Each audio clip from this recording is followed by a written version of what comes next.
Own your money. Own your life.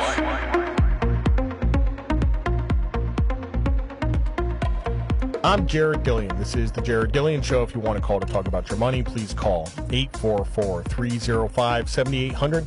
That's 844-305-7800. This is the Jared Dillian Show. How much money do you spend in a day? What is the average amount of money you spend in a day?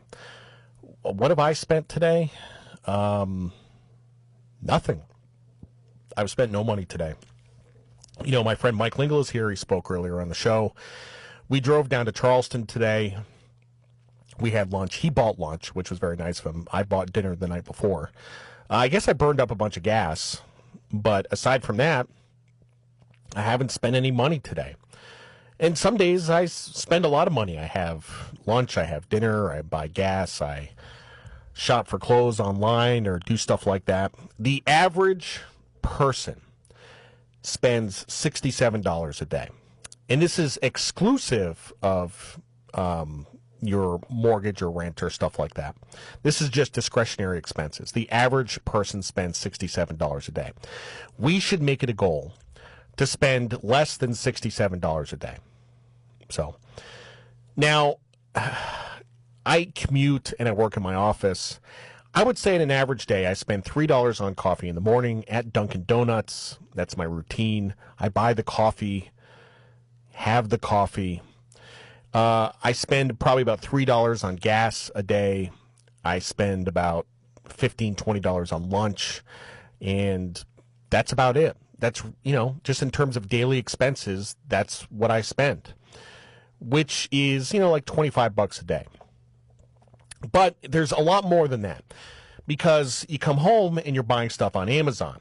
Then you go to the gas station and you're buying dip. So there goes the $67 a day. $67 a day comes out to $2,010 a month, which is about $24,000 a year. That is what the average person spends in discretionary expenses, which, if you think about it, if the average person makes about $50,000 a year, they spend about half their income. That's about right, But inevitably, you end up spending more than $67 a day because you have to take into account groceries. You go to the grocery store. Now, I don't have much in the way of grocery bills because it's just me and my wife. We don't have any kids. We have to buy a lot of cat food and cat litter. It's probably the source of all my spending. But you go grocery shopping once a week, that's $150. That's $5 a day for a month.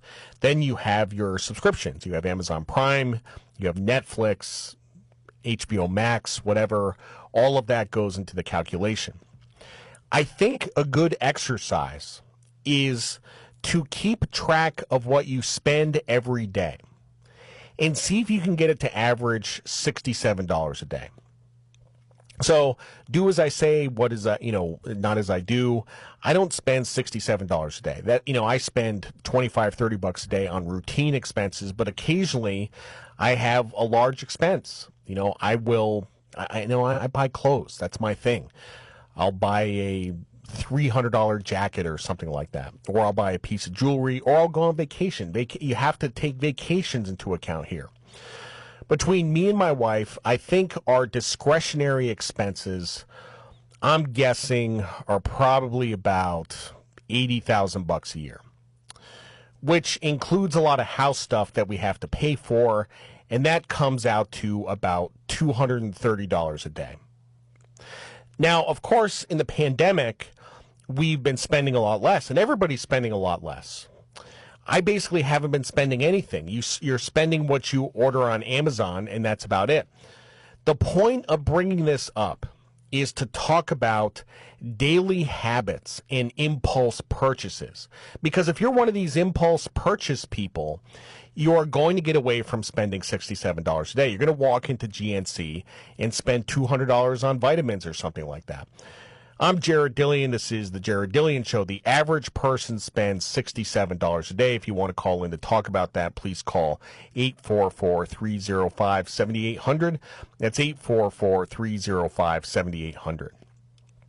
$67 a day gets you gas and food, but once you start taking into account other discretionary expenses, like Amazon, you have to keep the gas and food a lot lower. If you spend $40 a day on gas and food, then you have an extra $27 a day to play around with, which comes out to about $600 a month. That's $600 a month that you can spend on other stuff.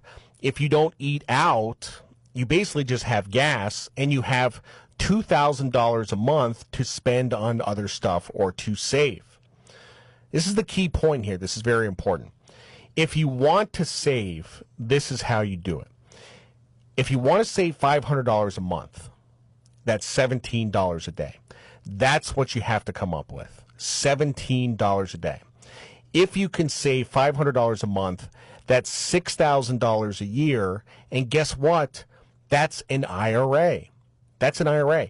You can fund an IRA by saving $17 a day. It's not that hard. It's not that hard. And you're not going to do that by getting rid of the coffee. You need the coffee. Okay. You can do other stuff. You can get a more fuel-efficient vehicle, which will save you about $750 a year in gas, which is about $2 a day. So that gets you started. But basically, if you're one of these people that goes out to lunch every day and you're spending $17 on lunch, if you just bring your food in for lunch, that's $17 a day. That's $500 a month. That's $6,000 a year. That's your IRA. That's your retirement. 13 million people contribute to an IRA, which is insane. By the way, you skip lunch every day, then you get some of that money back in taxes, so it's a great investment. Again, if you make your own lunch, you can have an IRA. If you save $6,000 a year for 40 years, that's $240,000, which is before any investment returns. After investment returns, you can expect to have $600,000 or $700,000 conservatively. And that's it. That's your retirement on $17 a day, which is as simple as bringing your own lunch into work. If you skip lunches out, that's it. Then you can retire. You can retire on that. It literally is that simple. So I'm the personal finance guy. This is my hack. This is my hack. If you want $6,000 a year to put in an IRA, this is how you do it. I'm Jared Dillian. This is the Jared Dillian Show.